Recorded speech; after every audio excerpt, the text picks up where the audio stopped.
नमस्कार, स्वागत है आप सभी का। आप देख रहे हैं एनएमएफ न्यूज। आपके साथ मैं हूं नम्रता चौधरी। बुधवार को महाशिवरात्रि का त्योहार धूमधाम से मनाया जा रहा है और जो सबसे खूबसूरत तस्वीरें निकलकर सामने आ रही हैं वो महाकुंभ से आ रही हैं, जहां पर लाखों श्रद्धालु आस्था की डुबकी लगा रही हैं। सबसे पहले तो ये भी बात जान लीजिए कि महाकुंभ का समापन महाशिवरात्रि के साथ ही हो रहा है।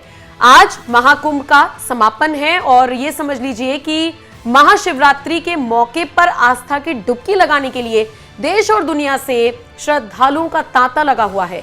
अगर सुबह 9 बजे तक का आंकड़ा मैं आपको बताऊं तो सुबह 9 बजे तक 55 लाख लोग आस्था की डुबकी लगा चुके थे। तो एक तरफ सबकी नजरें महाशिवरात्रि पर थी, एक तरफ सबका ध्यान महाशिवरात्रि पर हो रहे महान स्नान पर था, महाकुंभ पर था, और दूसरी तरफ यूपी से एक बड़ी खबर सामने आई। खबर आई एनकाउंटर की। जी हां, बुधवार सुबह सुबह एक बड़ा एनकाउंटर हुआ है जिसमें लॉरेंस बिश्नोई गैंग का एक शातिर बदमाश जीतू उर्फ जितेंद्र मारा गया है। इस पर 1 लाख का इनाम घोषित था और इस एनकाउंटर के बाद से ही यह कहा जा रहा है कि पुलिस के लिए यह बड़ी कामयाबी है, क्योंकि आजीवन कारावास की सजा काट रहा था जीतू, लेकिन उसके बाद पैरोल पर बाहर आया था और उसके बाद से ही एक और वारदात को अंजाम देने के बाद से ही फरार चल रहा था। ऐसे में पुलिस को इसकी लंबे वक्त से तलाश थी और जब तलाश पूरी हुई तो इसने पुलिस पर ही हमला करने की कोशिश की, जिसके बाद पुलिस को जवाबी कार्रवाई करनी पड़ी और जवाबी कार्रवाई में यह बदमाश ढेर हो गया। यूपी एसटीएफ की नोएडा यूनिट को बुधवार को बड़ी कामयाबी हासिल हुई। मेरठ में यह एनकाउंटर हुआ है। यूपी एसटीएफ की नोएडा यूनिट ने मेरठ में लॉरेंस बिश्नोई गैंग के गुर्गे जीतू उर्फ जितेंद्र को एनकाउंटर में ढेर कर दिया है। ये इस वक्त की बड़ी खबर आपको हम बता रही हैं।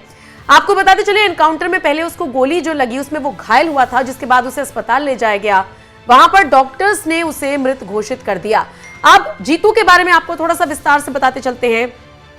2016 में झज्जर में डबल मर्डर की वारदात को उसने अंजाम दिया था, जिसके बाद उसको आजीवन कारावास की सजा सुनाई गई थी।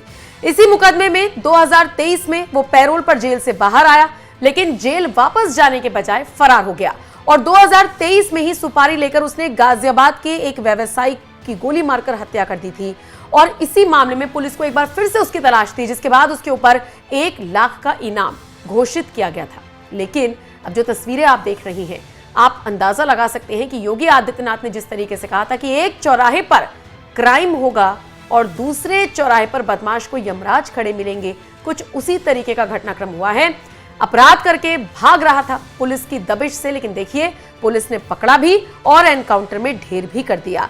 आपको यह भी बताते चलें कि लॉरेंस बिश्नोई गैंग के संपर्क में वो जेल से बाहर नहीं आया था, बल्कि जेल के अंदर ही आया था। बताया जा रहा है कि उसके बाद वो गैंग के सदस्यों के साथ काम करने लगा। 1 नहीं 2 नहीं 8 आपराधिक मुकदमे उसके खिलाफ दर्ज थे। किसी मामले में उसे 5 साल की, किसी मामले में उसे 10 साल की, तो वहीं एक मामले में उसे आजीवन कारावास की सजा सुनाई गई थी, लेकिन पैरोल पर बाहर आने के बाद से ही वो फरार चल रहा था। फिलहाल आप इस खबर को लेकर क्या राय रखते हैं, कमेंट करके अपनी राय हमें जरूर